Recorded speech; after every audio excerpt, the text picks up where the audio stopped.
Good evening. I'm a bit late this evening, going live tonight from my office. So I'm still at work, but there's a good reason I'm still at work, because I am escaping for a few days with my little girl Scarlett to go and visit with my sister and her two children in Australia, which I'm super excited about. My daughter loves hanging out with her cousins, which is very, very cool. But what I wanted to talk to you about tonight was time. It's something that comes up on a regular basis with my clients. It's something that comes up all the time for me, and I'm getting better at it. But we always talk about having a bit of lack in our life. And the two things that people think they never have enough of is time and money.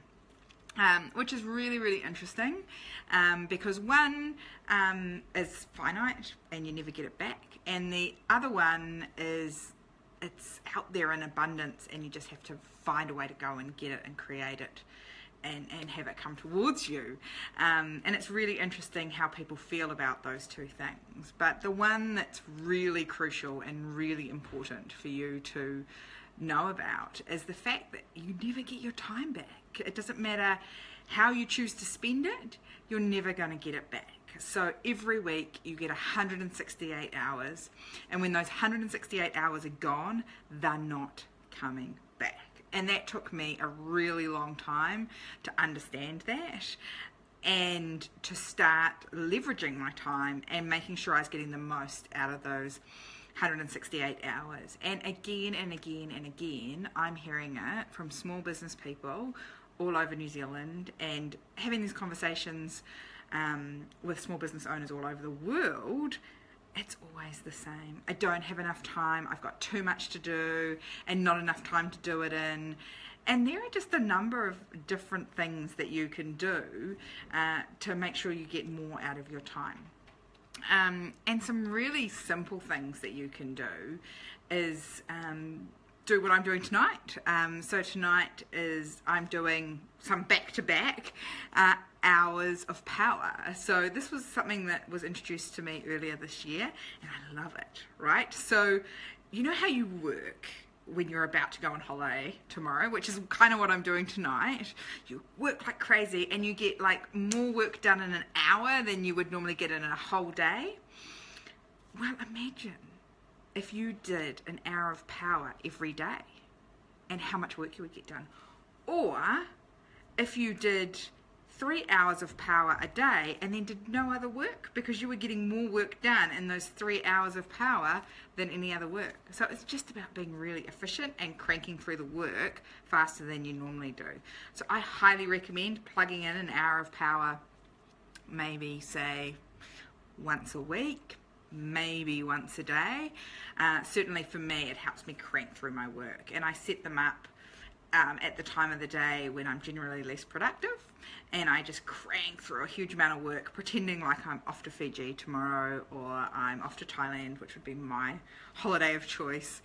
And in this case, it's actually a reality, is that I'm actually heading away tomorrow afternoon, so I've got a huge amount of work to crank out. And tonight I've done, jobs that have kind of been sitting on my list for the last 2 or 3 weeks, and they've gone and they're done, and I've done them all this evening, which is awesome. Another thing that I've really learned a lot about in terms of time is that the whole point of earning money is so you can buy back things that you don't have enough of. And I never have enough time because I've always got so much going on, and it's awesome because my life is full on and amazing and fabulous. But sometimes I just need to step back and take some time out. And the way that I can do that is by buying some of my time back. So I do that by outsourcing jobs that actually aren't needed for me. For me to do. So there's all sorts of things that you might be able to outsource. And it's not because I can't do the jobs, but because I don't want to, but because I can outsource them. Okay, so in some cases it's because I don't want to do them, like perhaps the cleaning and the laundry, but in other cases it's because I'm not needed to do them. And so recently I finally bit the bullet and got some team members in to work as personal assistants, and literally there are jobs that have kind of been on my nice to do list for over 12 months, and they got done like that in the first month. So I bought some of my time back.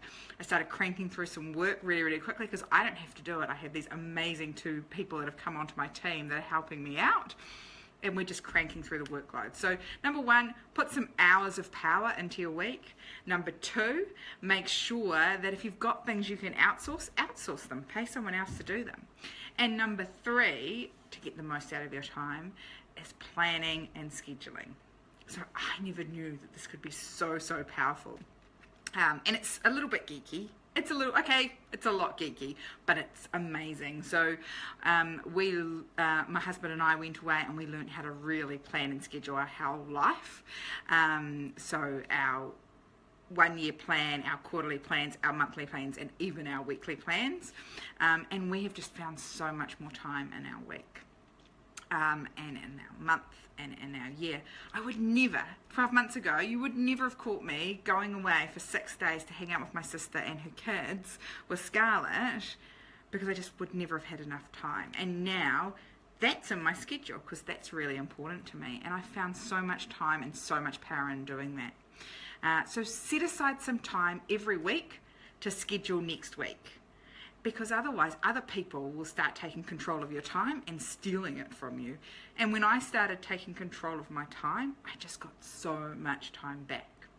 So of course, if you want to hear more about planning and scheduling, I'd love to talk to you. I'm super geeky. Like you can see in the background, I've got like months calendars up on my wall, and on the other side, which you probably can't quite see, is my annual calendar on the wall. So it really is planned out and scheduled, but I have so much more control over my life. I have so much more control over my time, and I got my time back. And so now I'm off to Sydney for a few days, first thing Wednesday morning with Scarlett, with time that I never knew I had. So if you'd like to learn more about planning and scheduling your time, whether it be daily, weekly, monthly or yearly, I'd love to talk to you. As always, drop us a message down below in the messages and the comments, or flick me a PM. I'd love to talk to you about it. But certainly plan and schedule your week, outsource some of your time, or lastly, do an hour of power and you'll be amazed. Like pretend like you're off to Fiji tomorrow and see just how much work you can get done in that last hour of work today. So it's been awesome to chat to you. I'm going to head home now because it's late and I still have to pack my bags. So I'm going to go and do that, and I'll be back tomorrow, hopefully a little bit earlier, to talk to you about some other little tidbit about what I've learned in terms of my experience in small business, and sharing it with you in the hope that it might help you out in terms of what you're doing in your small business. So have a great night, sleep well, and we'll see you tomorrow.